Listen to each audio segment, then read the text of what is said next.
ஒரு பெரிய விமோச்சனங்க. அதனால தான் இன்ட்ரோன்னு ஒரு விஷயம் பேசணும்னு அவசியமே இல்லை. அந்தளவுக்கு ஒரு பெரிய ஆமாம் அது மறக்காமல் சர்ப்ரைஸ் பண்ணிட்டுங்க. சரியா?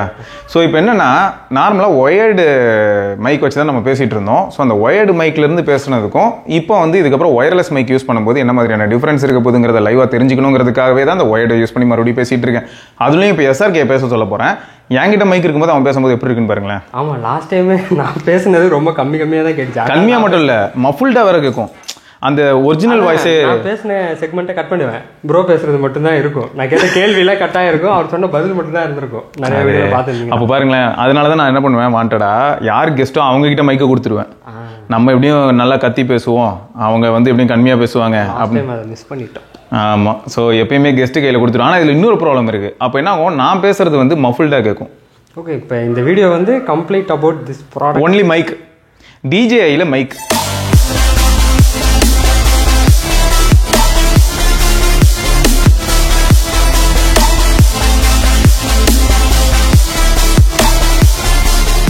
இது வந்து 30,000, சம்டைம்ஸ் 35,000, அப்புறம் 30,000 இந்த ப்ரைஸ்க்குள்ளே சுற்றிட்டு இருந்தது. இருக்கலே லோயஸ்ட் ப்ரைஸ் இது வரைக்கும் 27,999 வந்துச்சு. அண்ட் இப்போ தான் திடீர்னு பார்த்தா 22,000 சில்லற அந்த மாதிரி வந்துச்சா.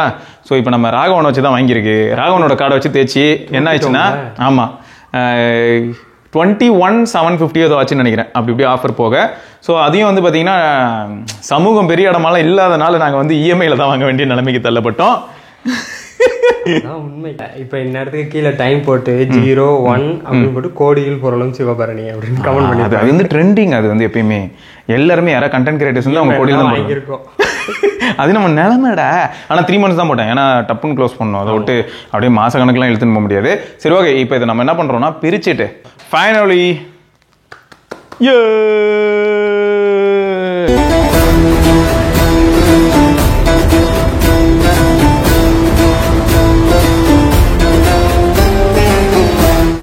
ஓகே. ஸோ இப்போ நம்ம என்ன பண்ண போகிறோம் அப்படின்னா, இதை நான் கனெக்ட் பண்ணிட்டு அப்படியே கண்டினியூ பண்ணுறோம். ஸோ ஆடியோ குவாலிட்டியில் எந்த அளவுக்கு டிஃப்ரென்ஸ் இருக்குன்றது நீங்கள் இப்போ பார்ப்பீங்க. மறக்காம சொல்லுங்க. இப்போ கேக்குதா? இப்போ சொல்றாருங்க, கேக்குதா? எனக்கு தெரிஞ்சு இப்போ என்ன இருக்கும்னா, first of all echo minimise ஆயிருக்கும், நாய்ஸ் மினிமைஸ் ஆயிருக்கணும். அண்ட் இன்னொரு விஷயம் நான் சொல்லணும்னு நினைச்சேன்டா, இந்த மாதிரி ப்ராடக்ட் வந்து கிரியேட்டர்ஸ் வாங்குறாங்க அப்படின்னும் போது சிங்கிள் மைக்கும் இருக்கு, சிங்கிள் மைக் அவைலபிள். சரியா? இப்போ ஆக்சுவலாக நாய் குலைச்சிட்டு இருக்கு, அது எந்த அளவுக்கு கேப்சர் ஆகுதுங்கிறதையும் நம்ம பார்க்கலாம். சரி, இதுக்கு முன்னாடி அது கேப்சர் ஆகும், கடுப்பா இருக்கும் நமக்கு. இதுக்கு முன்னாடி டப்புனு மனுஷன் ஜாக்கி அப்படின்னு கத்திடுவாங்க. இன்னைக்கு ஜாக்கி இல்லை, இன்னைக்கு ஜாக்கி கிடையாது. அவன் இந்த பிரச்சனை எதுவும் பண்ணல. இது வந்து பக்கத்து வீட்டில் இருக்கக்கூடிய யாரோ ஒருத்தரோட டாமி. உங்களுக்கு கேட்காது நினைக்கிறோம். சரி, இப்போ அடுத்த ஃபேக்ட் என்னன்னா, இந்த ப்ராடக்ட் வந்து மேட் ஃபார் ஐஃபோன் அப்படின்னு அவங்க சொல்லியிருந்தாலும் ஃபோனர்னாலையும் நாங்கள் அதை யூஸ் பண்ணி பார்க்கும்போது மோஸ்ட்டாக ஐஃபோனில் ஃபெயில் ஆகி நான் பார்த்துருக்கேனே தவிர சாம்சங்லயோ இல்லாட்டி பிக்சல்லையோ யூஸ் பண்ணும்போது நான் ஃபெயில் ஆகி பார்க்கல.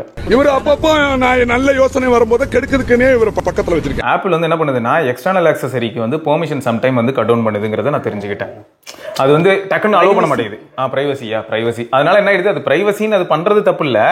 ஆனா எப்போ அது நமக்கு வலிக்கும்னா, ஒரு 40 நிமிஷம் வீடியோ, ஏதோ 2 நிமிஷம் 3 நிமிஷம் வீடியோ எடுக்கிறவங்களுக்குலாம் வருத்தமா இருக்காது. 40 நிமிஷம் மொத்தமாக பேசி முடிச்சதுக்கப்புறம் அது வந்து ஃபோனோட மைக்கில் கேப்சர் ஆகி மஃபுல் ஆகி அப்படியே எக்கோ ஆகும் பாரு. தன்னந்தனியா போராடி என்ன ஐஃபோன் பண்ண வேலை இதெல்லாம் தெரியாம இன்னும் ரீல்ஸ் போடுறவங்க நான் ஐஃபோன் வாங்குறேன்ட்டு நகையெல்லாம் அடமான வச்சு வாங்கிட்டு இருக்காங்க. நகையெல்லாமா? இது தெரியாதா? இல்ல, வேணாம். இந்த மாதிரியான இன்ஃபர்மேஷன்ஸ்லாம் எனக்கு வேணாம். இது எல்லாமே கம்ப்ளீட் நெகட்டிவிட்டி. நெகட்டிவிட்டிக்குள்ளேயே நான் போக விரும்பலைங்க. நான் ஓப்பனா சொல்றேன், என்ன எப்படி நினைச்சுக்கிறீங்களோ இட்ஸ் அப் டு யூ. சரியா? நான் நிறைய சேனல்ஸ் பார்க்கவே மாட்டேன். 90 to 95% ஆஃப் த சேனல்ஸ் நான் பார்க்கறதே இல்லை. ரொம்ப ரேராக தான் பார்ப்பேன். அந்த சேனல் வந்து சப்ஸ்கிரைபர்ஸ் நிறைய இருந்தால் தான் நான் அதை ட்ரஸ்ட் பண்ணி பார்ப்பேன். அப்படி கிடையவே கிடையாது. 1000 சப்ஸ்கிரைபர் இருந்தாலும் சிலர் வந்து பார்த்தீங்கன்னா அவங்களுக்கு உள்ளே இருந்து அந்த ப்ராடக்டை 1 வருஷமாக யூஸ் பண்ணி அதை அப்படியே சொல்லுவாங்க, வெளிப்படுத்துவாங்க. அவங்க கிரியேட்டரே கிடையாது, ஒரு யூசர். அந்த மாதிரியான வீடியோஸ் கூட நான் ரொம்ப நேரம் உட்காந்து பார்த்துருக்கேன். ஏன்னா அவங்களுக்குலாம் வந்து பார்த்தீங்கன்னா அந்த ஜிக்னா வேலைலாம் பண்ண தெரியாது. ஒரு ஹெட்ஃபோன்ஸுக்கு ஒருத்தர் பேசியிருப்பாரு.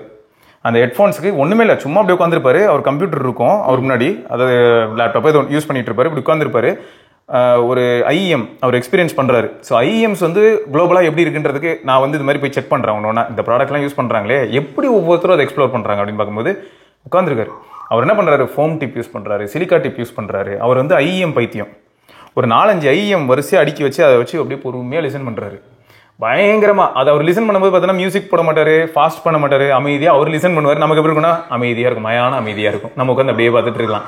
மனுஷன் ஏதோ பாட்டு கேட்குறாரு மட்டும் தெரியும். கேட்டுட்டு சொல்லுவார், வாவ் இதில் பார்த்தீங்கன்னா பேஸ் இப்படி இருக்குது, ட்ரபிள்ஸ் இந்த மாதிரி இருக்குது, வோக்கல்ஸ் இப்படி லிசன் பண்ண அப்படின்னு.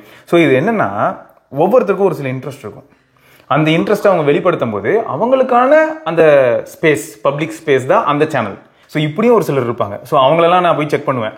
ஆனால் டெய்லி 4 வீடியோ இல்லாட்டி டெய்லி 2 வீடியோ இல்லாட்டி பயங்கரமான ப்ரொடக்ஷன் குவாலிட்டியில் ஹாலிவுட் படத்தை தோக்கடிக்கிற அளவுக்கு வீடியோ எடுக்கிறதெல்லாம் நான் பார்ப்பேனான்னு கேட்டால் கிடையாது. எனக்கு தேவை இன்ஃபர்மேஷன். அது எங்கே கிடைக்குமோ அதை மட்டும் தேடி போய் பார்ப்பேன். அவ்வளோதான். ஸோ அது இந்த இடத்துல நான் சொல்லிக்கிறேன். ஓகே. ஸோ இப்போ ஆடியோ எந்த அளவுக்கு நச்சுன்னு இருக்குது அப்படிங்கிறத சொல்லுங்கள். ப்ளஸ் இதுலேயே வந்து ஒரு சில பட்டன் உண்டு. ஆமாம், இல்லை ரெக்கார்டு பட்டன் இருக்குது. அப்புறம் இன்னொன்று இன்ஃபினிட்டி மாதிரி ஏதோ பட்டன். அதெல்லாம் நீ நாய்ஸ் ஓகே அது பண்ண முடியும். இப்போ ஒரு மைக் என்கிட்ட இருக்கு. இதை நான் எடுத்துட்டு வெளில போயிட்டேன், என்னோட போன்ல கனெக்ட் பண்ணி முடியுமா ப்ளூடூத்லாம்? அப்பெல்லாம் வாய்ப்பு இல்லை. முடியாது. ரிசீவர் வேணும். இந்த ரிசீவர் வேணும். ஸோ இப்போ என்ன பண்ண முடியும்னா ரேஞ்ச் வந்து நல்லா இருக்கும். இப்போ நான் வந்து ஃபோன் ஆடியோ எப்படி இருக்கு அப்படிங்கிறதுக்காக இந்த பீரோல்லேயே நான் ஃபோன் ஆடியோ ஆட் பண்றேன். ஏன்னா இப்போ நான் ஃபோனில் இருக்கிற மைக்ரோஃபோனை தான் யூஸ் பண்ண போறேன். ஸோ இது வந்து S23 அல்ட்ரால தான். ஸோ இந்த மைக்கோட டிரான்ஸ்மிஷன் ரேஞ்ச் பார்த்தீங்கன்னா 250 மீட்டர்ஸ். சரி, மொத்தம் யூஸ் பண்றதுக்கு இது வரைக்கும் நல்லா தான் இருக்கு. சரியா, ஆடியோ நீங்க லிசன் பண்ணிருப்பீங்க. எனக்கு தெரிஞ்சு இப்பயே நான் சைலண்டா பேசுவேன், ப்ரோ மட்டும் லவுடா பேசுவாருன்னு நினைக்கிறேன். அது வாய்ப்பு அதிகம். நம்ம வாய்ஸ் அப்படி ஆயிடுச்சுங்க, என்ன பண்றது? ஆமா, ஏன்னா ஃபர்ஸ்ட் கேமரா தூரமா இருக்கும், நம்ம எது பேசினா கேட்கணும். ஏன்னா இப்போ ஒயர்டு ஓப்பன் ஸ்டேஜ்ல பேச சொன்னா கூட ஜாலியா பேசுவேன் மைக் இல்லாம. அந்த மாதிரி கத்தி பழகிடுச்சு. சரிங்க. ஸோ மைக்கு மொத்தம் உங்க எல்லாருக்கும் யூஸ் ஆகும் அப்படிங்கிற ஒரு நம்பிக்கையில தான் இந்த ப்ராடக்ட்டை பத்தி நாங்கள் உங்ககிட்ட டிஸ்க்ளோஸ் பண்றோம். அது மட்டும் இல்லாமல் நாங்களும் அப்கிரேட் ஆயிட்டோம் அப்படிங்கிறது உங்ககிட்ட சொல்லணும்னு சொல்லி தான் நாங்கள் வந்து இந்த ஆக்சுவலா இந்த வீடியோ பண்ணது. என்னென்ன அப்கிரேடுன்னு, எப்படிலாம் அப்கிரேட் ஆகிறோன்னு மட்டும் பாருங்களேன். கோடியில் பொருளும் சிவபாருங்கன்னா சும்மாவா? இல்ல, நீங்க எதுவும் சொல்ல மாட்டீங்கன்னு தெரியும். கூட இருக்கிறவனே போதும், நம்ம கதையை முடிச்சு விட வேற எதுவும் இல்லை. Okay, right. ஸோ இதை வந்து நம்ம இன்னொரு பதிவில் சந்திப்போம். அது வரைக்கும் சிவபரணி. அண்ட் இது வந்து இதுக்கப்புறம் நம்ம யூஸ் பண்ணிட்டே தான் இருக்க போறோம்ன்றனால இதோட லைஃப் எந்த அளவுக்கு வருது, ஒரு அட்டஸ்டச் எவ்வளவு நேரம் நம்மளால வீடியோ எடுக்க முடியும், சார்ஜ்லேருந்து நம்ம எப்படி யூஸ் பண்றோம், எங்கெங்க புதர்ல போயிச்சு, எங்கெங்க அவுட்டோர்ல போய் நாங்க யூஸ் பண்றோம், எல்லாத்தையும் உங்களுக்கு இந்த வீடியோ எனக்கு தெரிஞ்சு நானே எடிட் பண்ணா பெட்டரா இருக்கும்னு நினைக்கிறேன். இவன்ட்ட கொடுத்தா அந்த புதரெல்லாம் கட் பண்ணிடுவானா? இல்ல, டேய் புதரை கட் பண்ண கிழிச்சிருவேன். நான் அவுட்டோரை சொல்ல வந்தேங்க. சரி, இவன் பாட்டுக்கு அப்படி வந்து பொழுதன்னைக்கு இவன் எங்க இருக்கானோ அது அப்பப்போ வாயில வந்துருது. என்னடா இல்லையா? சரி, ஓகே. சரிங்க, இதோட நம்ம இன்னொரு பதிவில் சந்திப்பா. சிவபரணி, பார்க்கலாம். பாய். பாய்.